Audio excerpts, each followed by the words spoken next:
Depuis un moment, tu réfléchis et tu as bien envie de te lancer dans le e-commerce, mais tu ne sais pas par où commencer et tu n'as aucune idée des difficultés que tu vas rencontrer. Tu tombes bien.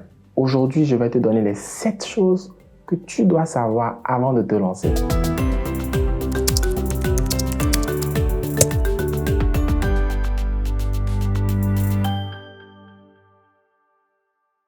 La toute première chose, tu dois trouver le ou les bons produits à vendre. C'est quoi un bon produit?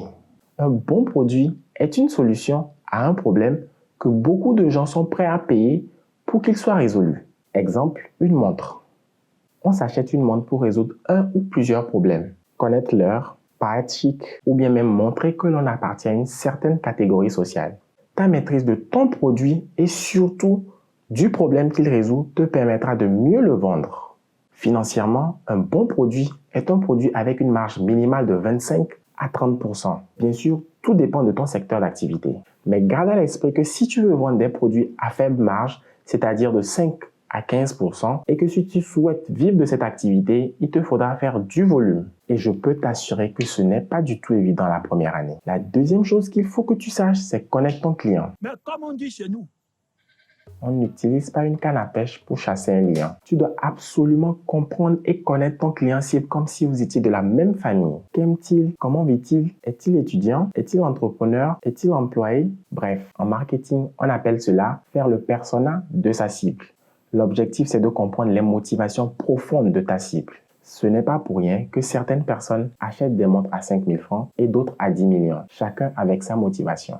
La troisième chose qu'il faut que tu saches, c'est savoir choisir le bon canal. Personnellement, je distingue deux types de canaux, un canal de production et un canal de communication. Le canal de production est le canal via lequel la transaction de la vente s'effectue. Exemple, ton site web. Quand je te demande de savoir choisir précisément ton canal de production, c'est parce que suivant le nombre de références que tu as, suivant le type de produit que tu as, tu devras choisir un type particulier de solution. Exemple basique, une boutique en ligne qui possède entre 0 et 3000 références pourra aisément faire son activité sous WordPress ou Shopify. À partir de 3000 à 5000 références, il serait obligé de passer sur PrestaShop ou Magento. La migration étant compliquée, mieux vaut partir directement sur la bonne solution. Le second canal que je distingue est le canal de communication. Ce qui est très intéressant avec ce canal, il permet de débuter son activité sans recourir directement au canal de production. C'est dans ce sens que certaines personnes lancent directement leur boutique en ligne uniquement sur les réseaux sociaux, Facebook, Instagram ou WhatsApp. L'idée étant d'aller très vite et d'engager très peu de frais.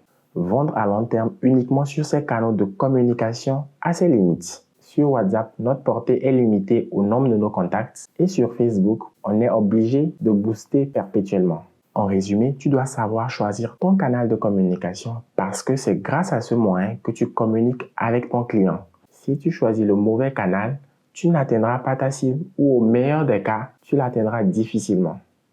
La quatrième chose qu'il faut que tu saches, c'est l'importance des moyens de paiement dont dispose ton site. On va pas se mentir, en Afrique, le paiement à la livraison est roi.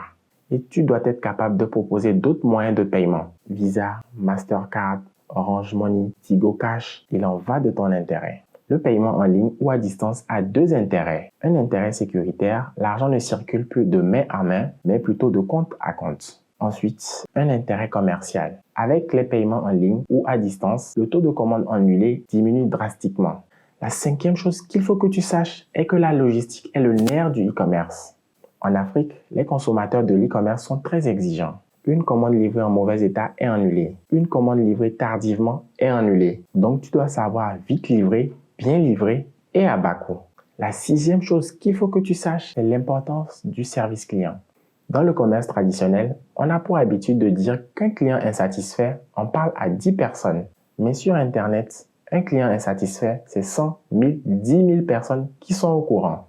L'idée n'est pas que tu deviennes esclave de ton client, mais que tu puisses l'écouter, le comprendre et dans la mesure de ton possible, apporter une solution à son insatisfaction. Enfin, la septième chose qu'il faut que tu saches, c'est que se lancer dans le e-commerce demande de la patience. Tout est prêt? Il ne reste plus qu'à se mettre en ligne. T'as qu'à cliquer là. J'arrive pas à y croire, ce moment est arrivé. On a bossé comme des dingues pour ça. Maintenant, il ne nous reste plus qu'à pousser sur ce petit bouton. Félicitations. T'es en ligne. On fait quoi maintenant? Tu restes assise et t'attends. C'est là que c'est décevant comme truc.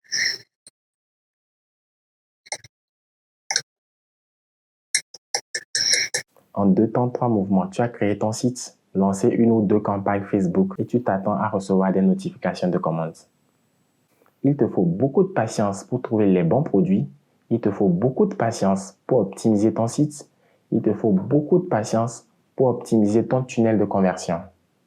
En résumé, avant de te lancer dans le e-commerce, il te faut absolument maîtriser ces 7 éléments. Trouver le bon produit, connaître ton client, choisir le bon canal, comprendre l'importance des moyens de paiement, comprendre l'importance de la logistique, comprendre également l'importance du service client et surtout avoir de la patience. En attendant, n'oublie pas de liker, de partager la vidéo et de t'abonner si ce n'est pas encore fait. À très bientôt.